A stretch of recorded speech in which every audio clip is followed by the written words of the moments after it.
నమస్కారం సార్, నేను doctor D Shivakumar Singh, faculty బోర్డ్ని పాలమూరు యూనివర్సిటీ. నేను ఈరోజు కొడంగల్లో జరుగుతున్నటువంటి రీసెర్చ్ మెథడాలజీ సంబంధించినటువంటి వర్క్షాప్ రిసోర్స్ పర్సన్ గారు doctor Srinivas Reddy sir principal గారు ఆహ్వానించడం జరిగింది. మరి ఈరోజు కొడంగల్లో మొట్టమొదటిసారిగా ఒక రీసెర్చ్ సంబంధించినటువంటి వర్క్షాప్ జరుగుతుంది. ఈ వర్క్షాప్ వల్ల రీసెర్చ్ మెథడాలజీస్ ఏ విధంగా ఉంటాయి, తర్వాత మనకు ఉండేటటువంటి ఆ మెథడాలజీస్ని మనం ఏ విధంగా ఉపయోగించాలి అనేటువంటి అంశంపై ఇక్కడ సుదీర్ఘంగా చర్చలు జరుగుతున్నాయి. ముఖ్యంగా ఆ రీసెర్చ్ మెథడాలజీ పట్ల విద్యార్థులకు అదేవిధంగా అధ్యాపకులకు కూడా చాలా అవగాహన అవసరం.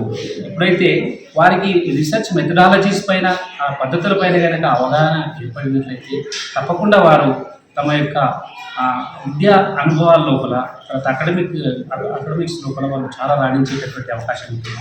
ముఖ్యంగా ఈరోజు వచ్చినటువంటి మరొక రిసోర్స్ పర్సన్ డాక్టర్ పర్వతాలు సార్, సిటీ కాలేజ్ నుంచి వచ్చినటువంటి ఫిజిక్స్ డిపార్ట్మెంట్ సార్ కూడా చాలా కూలంకషంగా వివరించారు. ముఖ్యంగా మనం తీసుకున్నట్లయితే ఈ రీసెర్చ్ మెథడాలజీ ఏదైతే ఉందో విద్యార్థులకు ఏ విధంగా ఉపయోగపడుతుంది, విద్యార్థి దశ లోపలనే మరి రీసెర్చ్ గురించి తెలుసుకోవాల్సినటువంటి అవసరం ఉందా అంటే మన ముఖ్యమంత్రి గారు మనం రిసోర్స్ డెవలప్మెంట్ కానీ అదేవిధంగా ఏ విధంగా విద్యార్థుల లోపల స్కిల్స్ డెవలప్ చేయాలి అనేది రీసెర్చ్ వర్క్ మనిషికి, తర్వాత ఈ విధంగా కొత్త యూనివర్సిటీస్లో ప్రవేశపెట్టడం జరిగింది. అక్కడ స్కిల్ బేస్డ్ ఎడ్యుకేషన్ జరుగుతుంది. ముఖ్యంగా మాలాంటి పాలమూరు యూనివర్సిటీ చేపడుతున్నటువంటి అంశాలను ఆధారంగా చేసుకుని ప్రొఫెసర్ జిఎన్ శ్రీనివాస్ సార్ గారు, మా వైస్ ఛాన్సలర్ గారు, తర్వాత ప్రొఫెసర్ రమేష్ బాబు సార్ గారు వైస్ ఛాన్సలర్ నుంచి చాలా టెక్నాలజీ పరమైనటువంటి అంశాలను వాళ్ళు అవగాహన గారు మొట్టమొదటిసారిగా కొడంగల్లో గవర్నమెంట్ డిగ్రీ కాలేజ్ లోపల ఏర్పాటు చేసినటువంటి ఈ రీసెర్చ్ మెథడాలజీ వల్ల విద్యార్థులు చిన్న చిన్న ప్రాజెక్టులను ఎలా చేయాలి, వాటికి ఆబ్జెక్టివ్స్ని ఎలా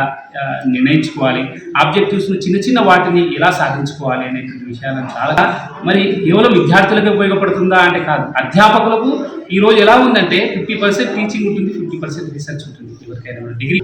కాబట్టి ఓన్లీ టీచింగ్ చేస్తున్నాము ఇంటికి వెళ్తున్నామని కాకుండా ఒక వినూత్నమైన ఆలోచన చేసి శ్రీనివాసరెడ్డి సార్ గారు ప్రిన్సిపల్ అవగాహన సదస్సులు ఏర్పాటు చేయడం వల్ల చాలామంది పరిగి, తాండూరు, వికారాబాద్ ఇక్కడ ముఖ్యంగా ఈ కొడంగల్కి చుట్టుపక్కల ఉండేటటువంటి రీసెర్చ్ మెథడాలజీస్ పైన ప్రాక్టీస్ అవగాహన సదస్సును ఏర్పాటు చేసుకుంటున్నారు. కొన్ని వాళ్ళకు ఉండేటటువంటి సందేహాలను కూడా నివృత్తి చేసుకుంటున్నారు.